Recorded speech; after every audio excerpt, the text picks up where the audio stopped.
Mr. DJ. Hey, check this out. We got a great show coming your way.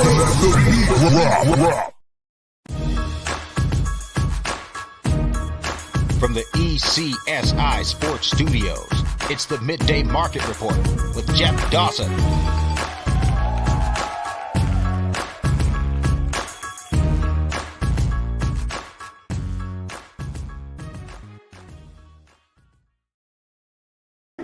Good afternoon, sports fans from all around the globe. I am your host today, Jeff Dawson, East Coast Sports Investors, and this is your Midday Market Report for Wednesday, April 19th, 2023. As me and Pops were talking about backstage, what a day, what a time to be alive. You woke up this morning, your feet hit the ground, you got a chance, you got an opportunity to make a difference. You got 24 hours. That's it. That's why we call it a gift.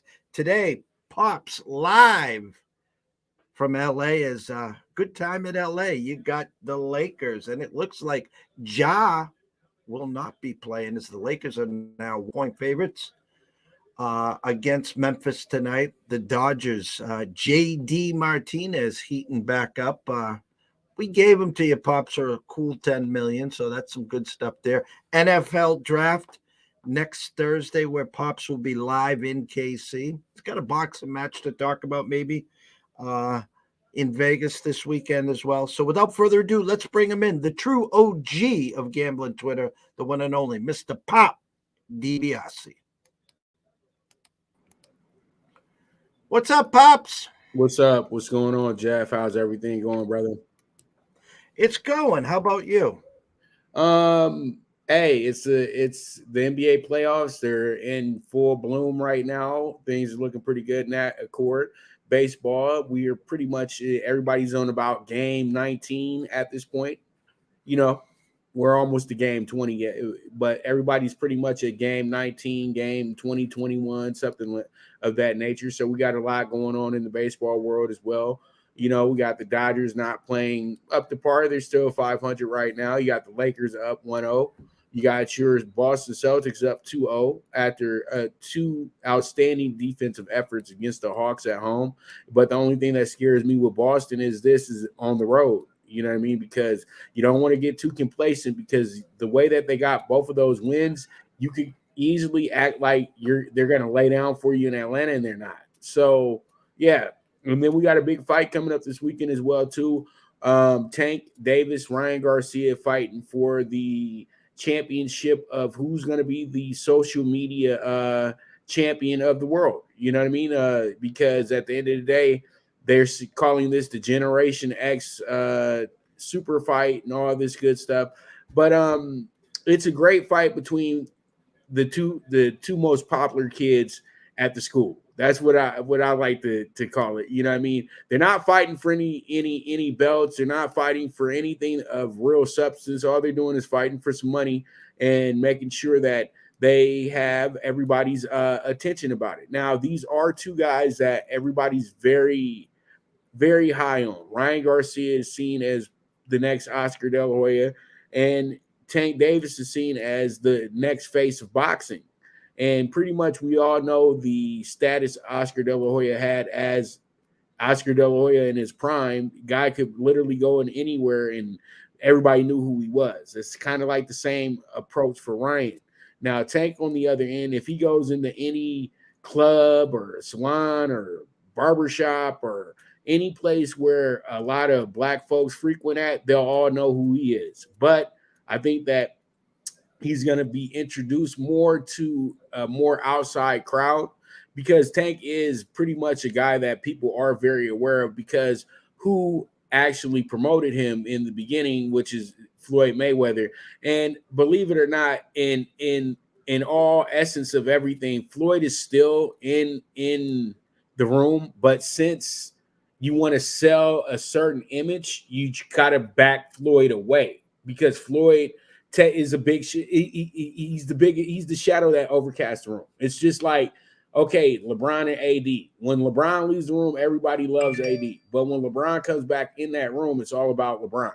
So it's not going to be anything that's going to be something that, you know, pretty much says that he's doing it on his own. Everybody's really basing all their love on Tank off of the fact that he has knocked out pretty much everybody when it's time. 9 straight pay-per-views as well too. We can't forget that part either. And then he also has he has a great, he has a great story that, a lot of boxers can tend to, a lot of people can tend to latch on to. You know what I mean? And I think that they've done everything correct. And I think Al Heyman has another hit on his hands. It's just that, you got to go back and thank the guy that's really put it all together.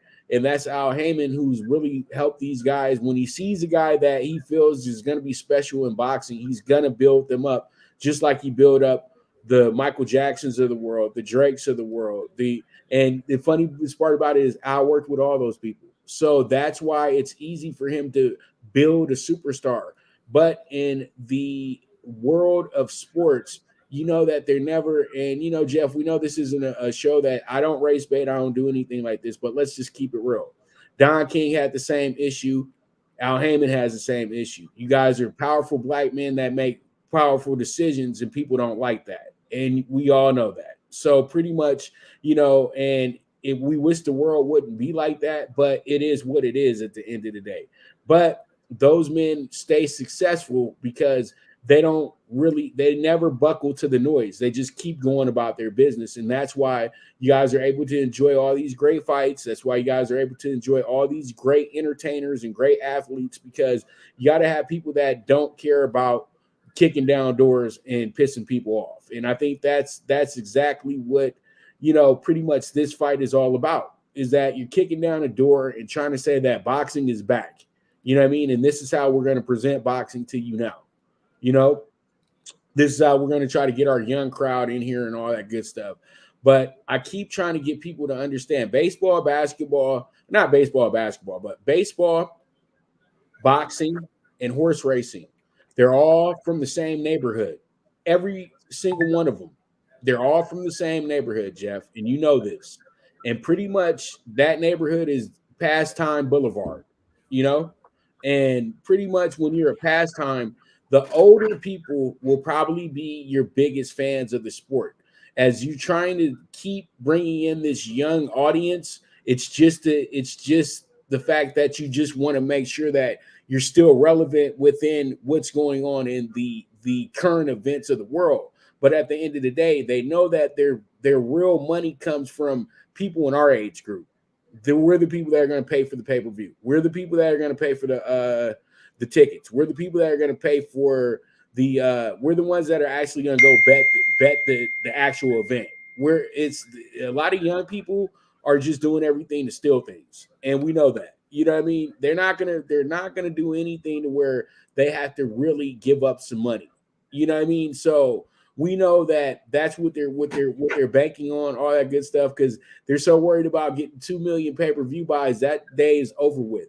Jeff, you said it best years ago. I'm never going to pay that much money again for a boxing match after what happened with Pacquiao and Floyd. So you guys thinking that you're going to be able to run that game again, it's not going to happen. The smart consumer is not going to let you do that. And everybody's saying, don't stream the fight, don't do this, that, and the third. You're not going to control anybody on how they're going to watch that fight. If they want to buy it, they're going to buy it. If they want to steal it, they're going to steal it. It's that simple. What you want people to do is you want them to watch the fight, because at the end of the day, they make a lot of money on the gate. Everything in boxing, the money has already been made. They don't do these fights unless they're going to make money on them. They don't do these fights to lose money. So fans sit up in here and really think that they lost some money. Jeff, let's go ahead and just run some numbers. If you do 300,000 pay-per-view buys at $74.99, that's a good damn night. It is. And when I see people on the internet laughing about it, I'm like, no, they actually did very well tonight. $74.99, 300,000 buys. You know what I mean? And everybody's just like, but they couldn't match the 1.7 Mayweather did against so-and-so. Yeah, because that was a real event. This was just a boxing match in Vegas that night. And, you just got to fill pay-per-view slots, because it's demand and supply, Jeff. You know this. And so if it's a fight that's going to produce a $6 million gate at the venue, you're not going to put that fight on for free on ESPN. You're not going to put that fight. And let's go ahead and get this right, Jeff. Nothing is free in boxing. If you have the streaming service, you got to pay for that. Pay-per-view, you got to pay for that. If you're watching the fight on Showtime, you got to pay for that monthly. So you're not watching anything for free at the end of the day. You just pretty much are getting a discounted price. That's it. That's all. So when we get down to the actual fight, because I know Jeff's probably looking at comments like, when's the guy going to talk about the fight? We got Ryan Garcia sitting at +2. Yesterday I looked at it. He was +185. And I think that by the time we get to Friday, he should jump up to 220. But knowing how the money works in betting, especially Vegas, we'll see that spicy 220 Friday morning. That spicy 220 will come all the way down to +165, especially when, as they like to call people who, as these boxing folks like to call people, I like to call them this as well too when they're betting, casuals, right? Because to me, boxing bettors are casuals, because if you're going to sit up there and brag about betting a -1100, you don't really know much about betting. You know what I mean? You're not making any money. So, they put it at -1100 because there's absolutely no way that guy's supposed to lose, right? Because they don't know how to set boxing odds. They just set the boxing odds on how far apart those two guys are. But that doesn't necessarily mean anything when you're dealing with the human element.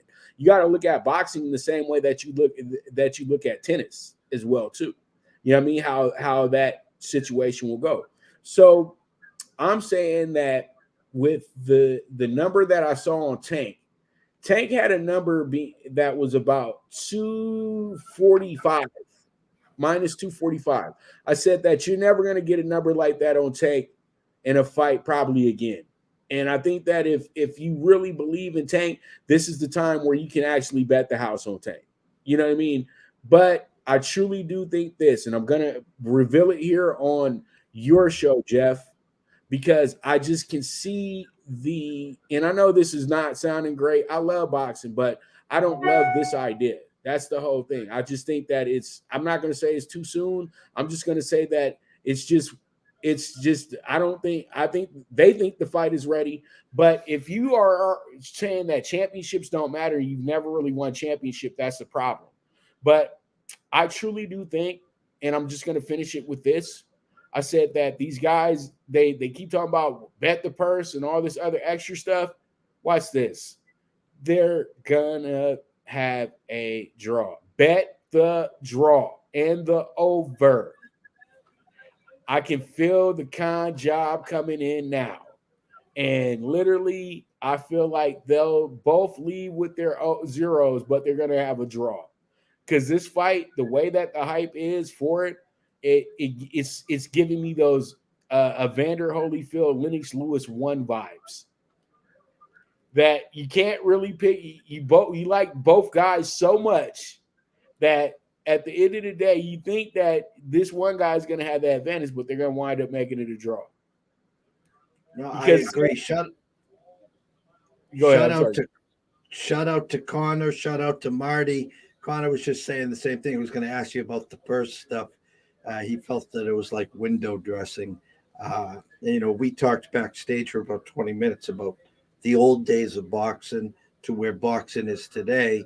And way back before most of these guys that are watching him right now, every Saturday we would watch a boxing match on Wide World of Sports. And then usually the last Saturday of the month, there was a belt or a big time fight.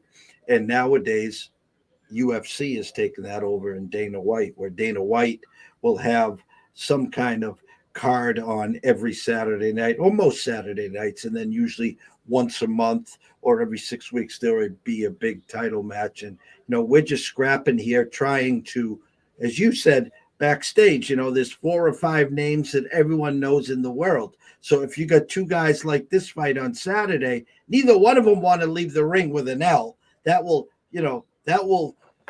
ruin their career, quote unquote. How am I going to walk around with an L on my back, Pops, and make money now? Man, I've seen some of the greatest fight, the greatest of all time lost 5 times. So, and nobody was saying Ali, after Ali fought Frazier, oh, he's washed. He shouldn't fight anybody. No, they want to see him again. You know what I mean? Because who cares? You went out there and you put your best effort out there. But I would say bet the draw and all that nonsense about the purse. That's just to sell the fight. And see, and I feel like now we're overselling the fight. Everybody already was locked in on the fight the moment the fight was announced. You don't have to keep doing all this extra stuff and all this extra talking. And then if you don't cash the ticket of if you don't back up what you're talking about, then it's going to be a big disappointment. We've been down this road before. People can't say that they're loving everything about this fight until the fight is actually goes down and when the fight has its final result. That's really where everybody can be their judge and jury at this point. Nobody knows what's going to happen on Saturday night. Let's just go ahead and end it with that. And I think that this will be a fight that makes a very big impact on this year period, because all it does is set up the real big fight, Spence and Bud. And you heard it here first, Jeff. You'll probably get an announcement on that fight in the next week or so, if not this weekend. It's getting very close. And I have very credible sources because everybody knows my connection with PBC and everything like that, and with a ton of promoters and managers and things of that nature. And from what I'm hearing from a very valuable source is that they're getting very close to announcing this fight. They already gave it a date, June 17th, but that date is locked in. It is locked in. It's going to be a date, but we got to make sure it's going to be the Spence-Bud fight, or possibly it will wind up being the Spence and Thurman fight. So there it is. Marty, big Grizz fan. I think a lot of people in our lanes thought the Lakers would, I think the Grizz were minus 140, Lakers plus 120 in the series price, like the Knicks and like the Cavaliers. The two, there's not many series prices that you can bet in the first round because the numbers are just so off the charts here. So those were the two sexy dogs. Lakers steal game one. And Knicks steal game one. Cleveland says not so fast. New York made a statement last night. But now this game here is a little different. Our true numbers was Memphis minus 6.5 with a 236.5. Well, now the question mark is Ja playing or is Ja not playing? Well, Lakers, before we came on, were -1. Now I'm seeing a pick 'em. My numbers obviously will say Ja will not play tonight at a pick 'em. Do you think we're going to get the same Laker performance, or that sense of urgency saying, hey, we're still in, we can get back to even here. Hopefully Ja will be back for game 3 or 4. What are you expecting from LeBron, AD, and the Laker Express right now tonight? I would say that the Lakers are good with the split. It's not a do or die situation for the Lakers tonight. Now, if they would have lost game 1 on Sunday, I would say, okay, the Lakers really do have to go into this game with the attitude that you got to win this game. But the Lakers are good enough to the point to where if they went down 0-2, I wouldn't even be worried about it. Because all in all, I hate to say this, but once you take out the Lakers' record of 2-10, they're 41-29. If you really go ahead and look at the numbers, they would have been the 3rd seed right now. If, say, they were 6-6 or something of that nature to start the year off. You know what I mean? And so I know we can't really play that game, but just look at how many games the Lakers have won since that 2-10 start. You know what I mean? Compared to the rest of the Western Conference. So in reality, if the Lakers don't get off to the slow start, the Lakers aren't the 7th seed. So right now, I would say the Lakers are playing more like a 3 or a 4 seed. And you would say that the Grizzlies in reality are kind of playing like a 5th or 6th seed. So that's why it's kind of like in reverse now. And I think the Grizzlies, everything that could go wrong for the Grizzlies went wrong in the last 2 months. You had Ja with his suspension. You had them lose Steven. You had Steven Adams. You got Steven Adams out as well too. You've had also a guy that they don't mention enough, Brandon Clark is a very vital player to their team as well, too. He's out for the playoff as well, too. So there's just a lot of things that the Grizzlies aren't good at right now. And I think that's kind of been the issue the last few months because they had a point where they lost 8 out of 5, 8 out of 10, you know what I mean, or 8 out of 9 at one point. And I feel like everybody in the Western Conference had that moment where they had a really bad stretch, but they caught their bad stretch at the time where it's really tough on your team as you're moving towards the playoffs. And Ja having that little quick interruption of where he got to go out for 8 games, that kind of interrupted the flow of what the team was doing, even though he came back and they kept winning when he came back. But I still think that the worst draw for them was the Lakers because when you look at their games against the Lakers just always found a way against them in both the wins that the Lakers had. And even in the third and even in the one game that the Grizzlies won, the Lakers were up like 15 points in that game. And so they actually blew that game, but they could have won that game, Jeff. You know what I mean? Like literally they had that game won as well too. So I think that it's not that the Lakers are that much better than the Grizzlies. It's a mental thing. And the Grizzlies mental just isn't there. This team is a little bit they're a little bit too much about putting the cart before the horse. And I think that's the biggest problem with Memphis right now. Now, if Memphis would have drew, say, the Wolves or possibly the Clippers, that would probably be better for them. But I truly do think that them being a 2 seed was more about how good they were the first 3.5 months of the season. The last few months of the season, though, they haven't been that same team. Because at one point they could have been the 1 seed. They were only a half a game out for about a month to Denver. They were going back and forth and all that good stuff. But I just kind of feel like at this point in time right now, Memphis is a tired team, and the Lakers have finally found a good group of guys to run with. Now, if this would have been Westbrook and Pat Bev and all those guys that made it really hard for the Lakers to win this season, the Lakers wouldn't have a chance in this series. But with the team that the Lakers have now and the way that they go about their business and they don't rely on LeBron, the Lakers aren't relying on LeBron. Okay. Everybody wants him to, but we've known for the last 2 months that we got to ride that horse AD to the finals, just like we did in 2020. LeBron is a luxury. LeBron's 38 years old. Y'all, he's not gonna be the upper echelon guy from 2011 like he was, but he's probably the greatest 38-year-old to ever play in any sport. Yeah, that's even over y'all boy Tom Brady. Because Tom Brady got a lot of help. LeBron James has to do a lot of things as an individual. But I feel like LeBron finally understands that he's not needed to be the end-all, be-all for the Lakers, and that's what's making the Lakers so much better. You know what I mean? Because you got guys that are accountable right now. Reeves, he'll be accountable. Rui, he'll be accountable. Schroeder, accountable. You know, these guys, they'll wave off LeBron if they say, no, it's not going to work if we send it your way right now. Let's do it this other way. I can score a bucket. I don't need you to do everything for me. And I think that the Lakers have taken on that mentality.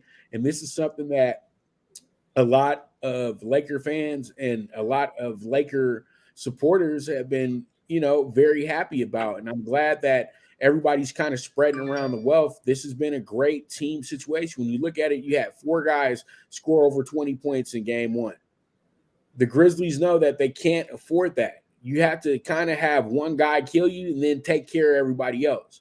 And since nobody gets that point with the Lakers to where they're pretty much letting, trying to lock up AD and LeBron, then you got 3-4 other guys that are chipping in, scoring big points and having big moments.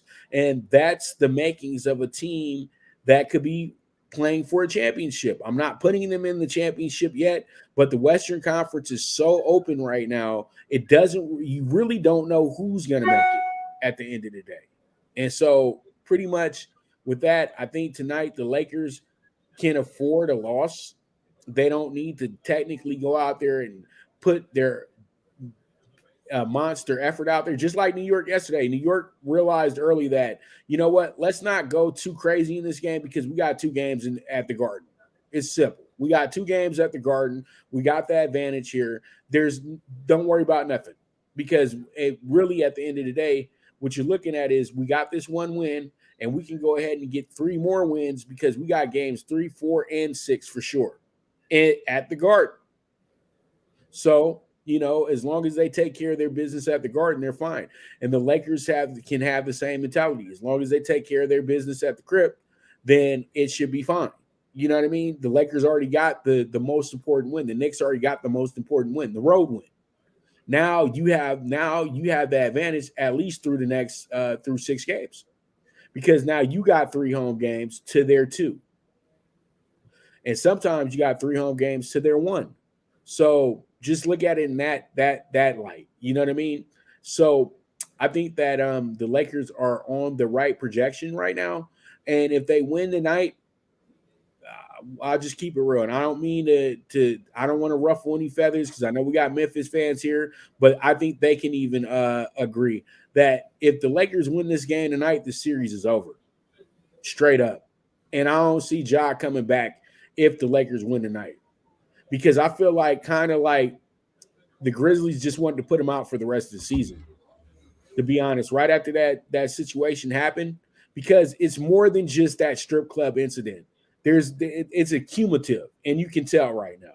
And you can see that they're trying their hardest. Like every time Ja gets hurt or every time something happens with him, they're ready to just put him on the bench because he's still on punishment in a sense. You know what I mean? And if he's supposed to be your dog and all your big time player, you don't need, if he says he can play, you're going to let him play.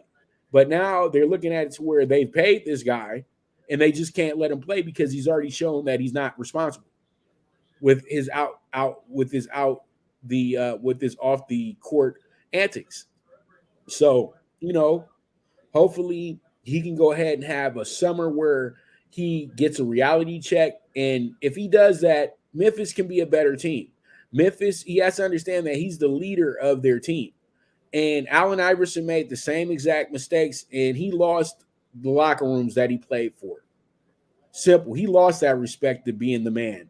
I don't care what fans can think and say what they want to, but me and Jeff, me and you know that he lost him in Philly, he lost him in Denver, and he never had him in Detroit. You know what I mean? Because Iverson was a great player, but he was selfish too. You know what I mean? So, and it wasn't selfish like you're selfish on the court. You're selfish off the court where you're making bad decisions. You're not thinking about how you're this famous. You're not thinking about how you've really made this money. You're not thinking about how you really got this fame. It's all about being an NBA player, not being the best party guy. You know what I mean? And I think that he's learning that lesson very, very strongly. And he's very lucky that he doesn't have David Stern as the commissioner anymore. David Stern would have made an example out of Ja Morant right now.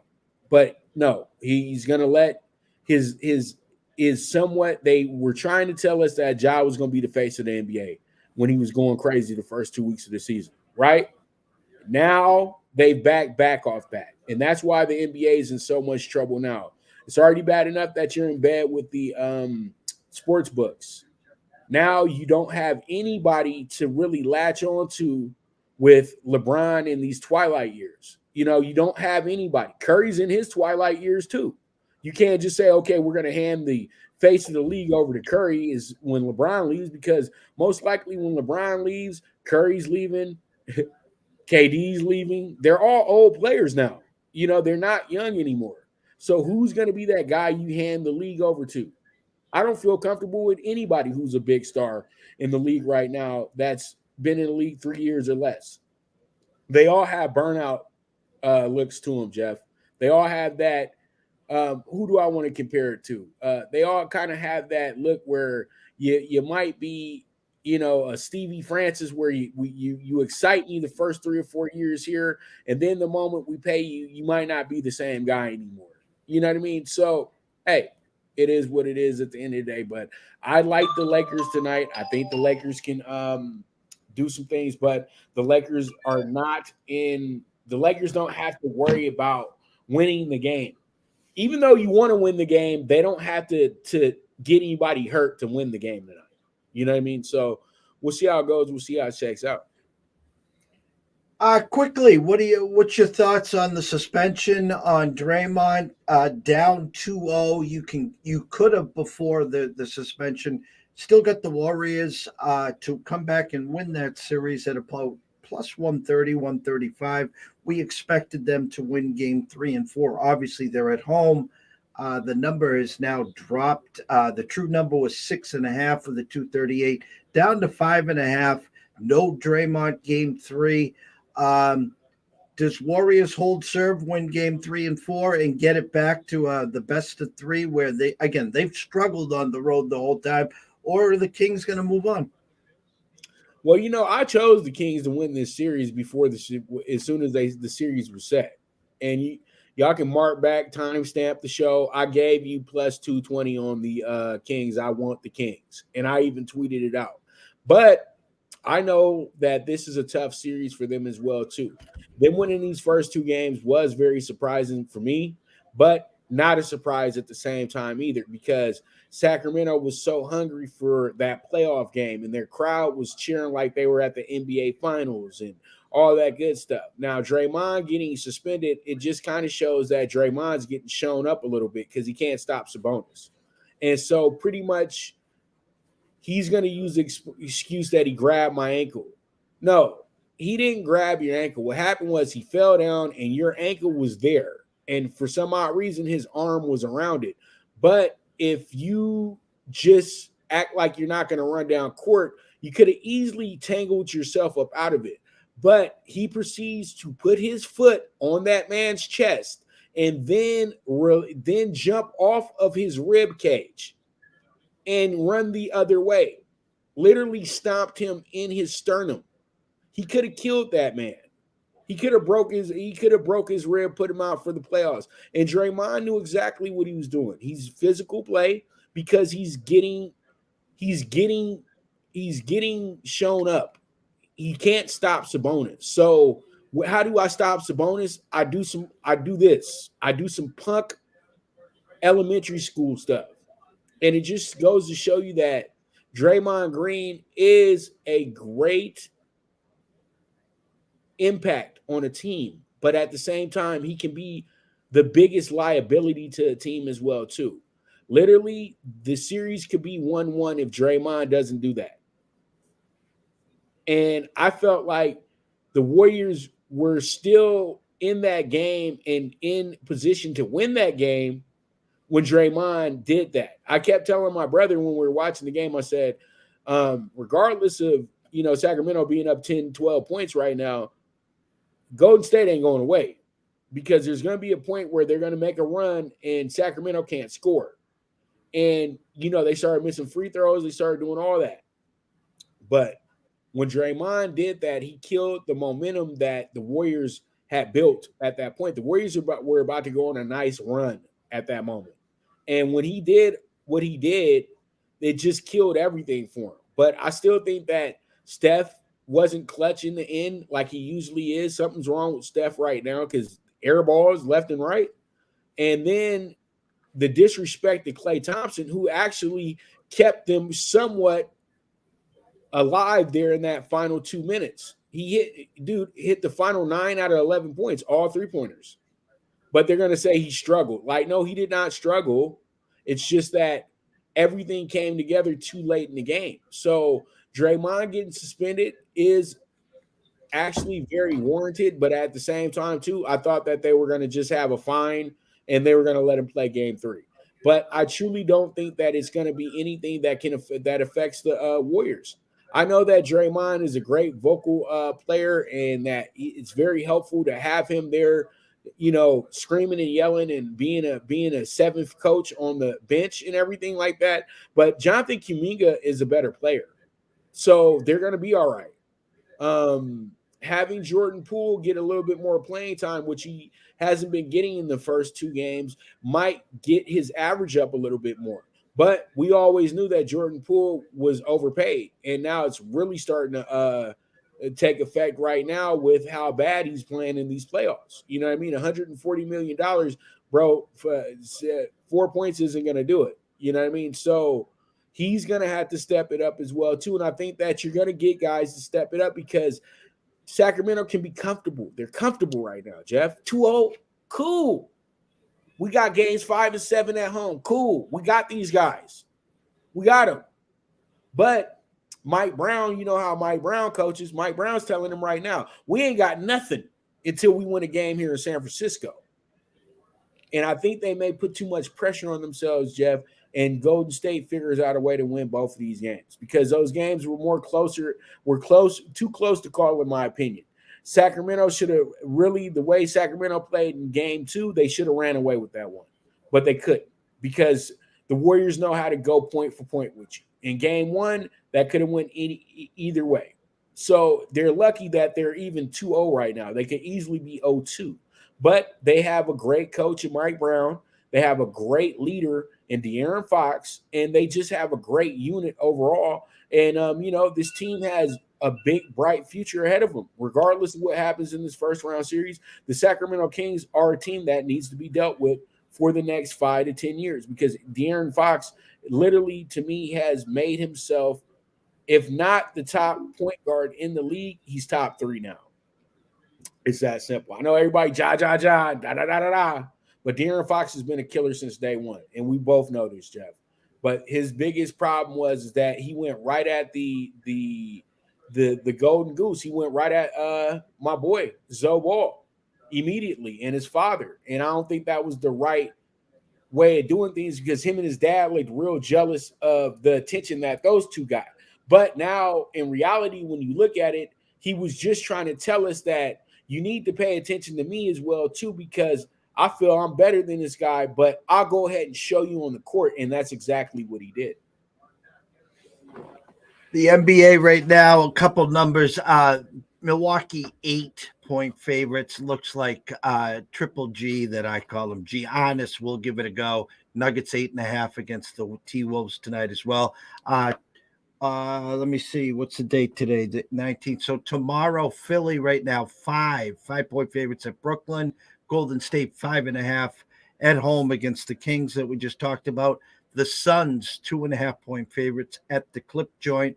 And then on the 21st, Celtics -5 at Atlanta. And right now, the Knicks -2 against the Cavs.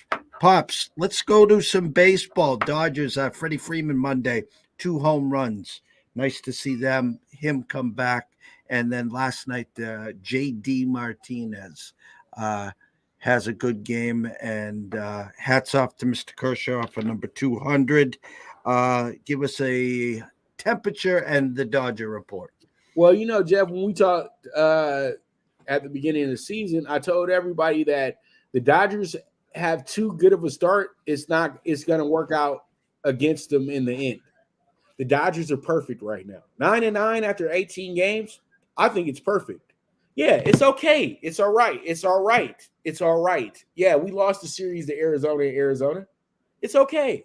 You lost to the Cubs last weekend. It's okay. It's all right. It's all right. It's all right. Because we are still working these things out. You still got Thor, who has to get used to, pitching with a dominant unit like the Dodgers, but it's been an improvement from what he did with the Angels and the Phillies last year. Kershaw is going to be Kershaw all the time. You can't always depend on Kershaw to be that Cy Young guy every game out. Julio Urias doesn't get enough credit as due. Guy has 41 wins in the last 2 years. Nobody's talking about that, Jeff. You know what I mean? The guy 41 wins in the last 2 years. They didn't want to. He couldn't even sniff the Cy Young. Was the only 20-game winner since 2014. So pretty much you have that in your regard. You got May, who's coming along nicely. Mike Grove is more of a stopgap pitcher until we do get that solidified fifth day starter. But Mike Grove is doing good as well too. But I would say this: James Outman has been better than expected, in my opinion. I think last night he led off, and that was pretty good for him as well too. We looked really good without Mookie last night. I'm not going to say we need to get rid of the guy or anything, but we showed that we can go life without Mookie as well too. But you know who really is showing some good strides to me is Jason Hayward. I know his average. You look at his average and everything and say, "Oh man, what's he doing? He's only batting 175, 200." But no, the guy's already hit 2 home runs. He got a few RBIs. He's doing really good in the field, and he figures out ways to get on base as well too. It just seems like every game he's in, he has some type of imprint on that game. So I'm excited about what they can be. But I know that this year is telling me that the Dodgers are going to be in a real intense race in the West because everybody in that division understands the Dodgers are the landlord and literally they are the bar. So everybody knows that they have to have their pitching on point.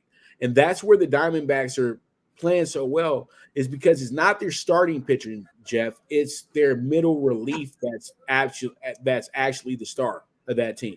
And then they have the closer by committee situation as well, too. So Arizona is doing a lot of things that they're playing a lot of old school baseball in Arizona right now. And that's pretty good because they got a speedy bunch. So they'll be good in the long run. You know what I mean?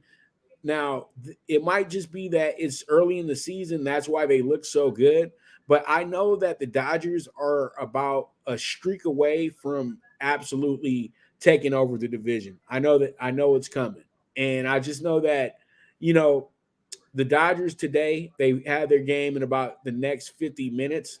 This one is very important, in my opinion, because you got Max Scherzer on the mound today, and then you got Thor on the mound today as well. The Dodgers seem to have some good mojo against Scherzer, especially since he left them. So the Dodgers today, it would be really good that they get a win here because they do got a tough weekend ahead of them.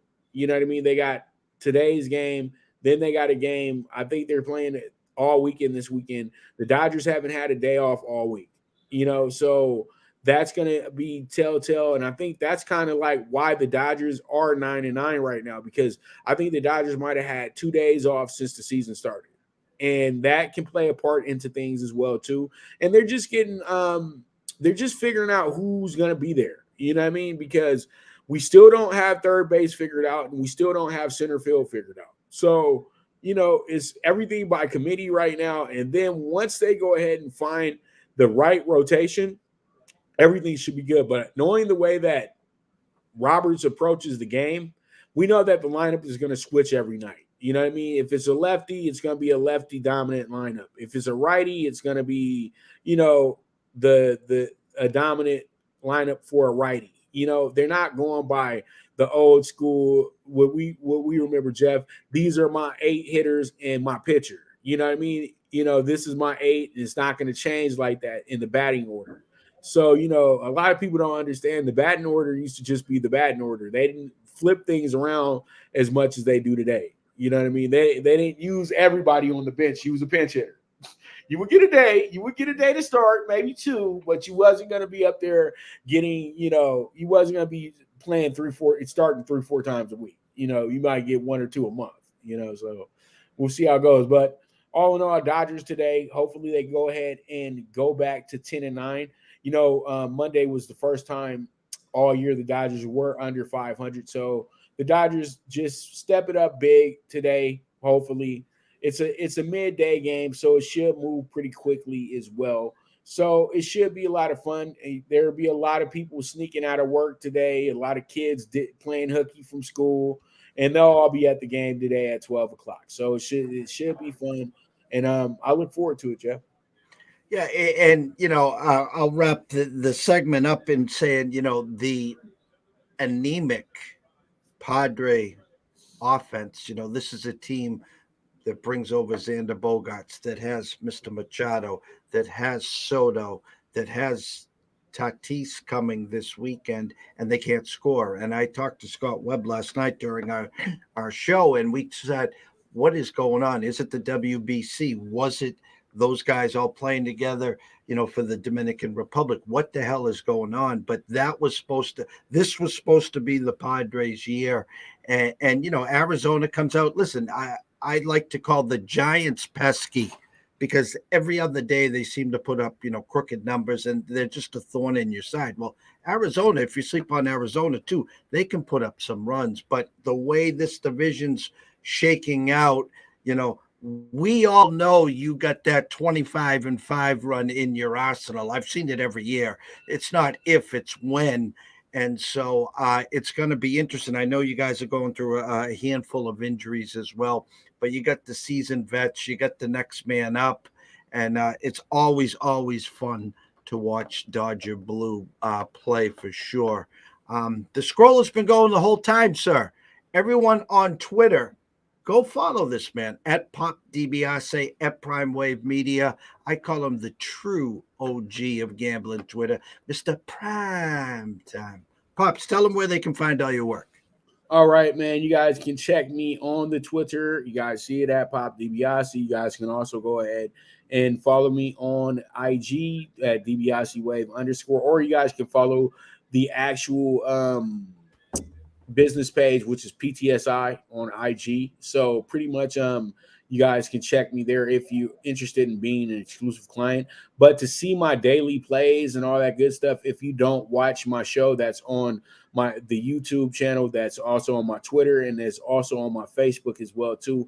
That's Monday through Friday. Either we start at noon or we start at 1 p.m. no later than 2 o'clock. That's going to be the Primetime Angles, the premier sports betting show. And we are now 3 years deep into the streaming portion of the show, 5 years into 5 years of the show as well too.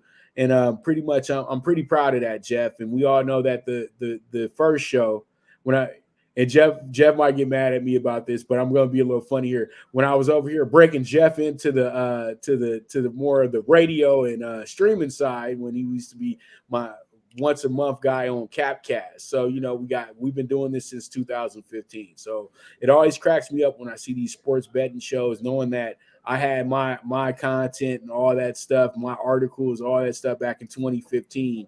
And you guys still trust these guys in suits that are just hanging out at the link at ESPN across the street. And they got the Omni in the background, so you're gonna believe everything that they say. So it's cool, but it's not a competition. It's about who you feel who's strongest with.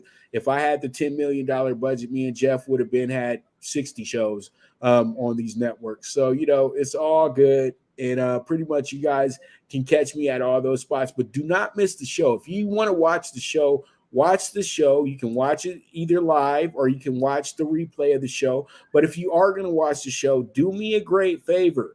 Please share the show. Please retweet the show, whatever you have to do. I just want to make sure we got strength in numbers. Just like when you watch Jeff's show, do the same thing for Pop's show as well, too, if you do enjoy it. Because if you don't enjoy it, it's fine.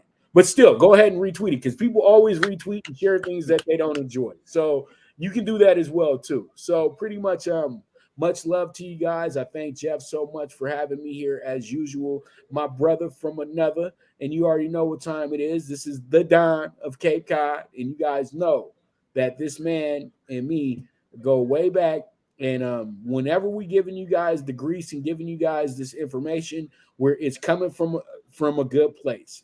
We are experts at what we do. Jeff's a little bit more experienced than me, because I can't sit up here and act like I'm ahead of him in time, because Jeff been placing his bets since I was a baby. So it is what it is at the end of the day. But I could talk all day, and I thank you guys very much. Once again, I thank Jeff again for bringing me in, and be ready for the Primetime Angles at 1 p.m. Pacific time today. And we'll be getting more into the NBA and talking about my baseball games today as well, too. Shout out to Connor, as always. Shout out to Marty. Shout out to everyone that joined us here today. Mr. Fade, Mr. Beach Bum, if you were around and hiding. All have a day. Go catch Pops later this afternoon. myself and Riley, or me or whatever. Some of them will be here around 4:30, 5 o'clock for the closing bell, and then tune in obviously at 6 o'clock. Myself and Brady Cannon will be talking some PGA this week. So for myself, Jeff Dawson at EC Sports Invest, from the one, the only, the true OG, Mr. Prime Time himself, Pop DiBiase, we wish everyone a blessed day. Stay in your lanes. Have some fun. Enjoy some day baseball. And we will see you soon.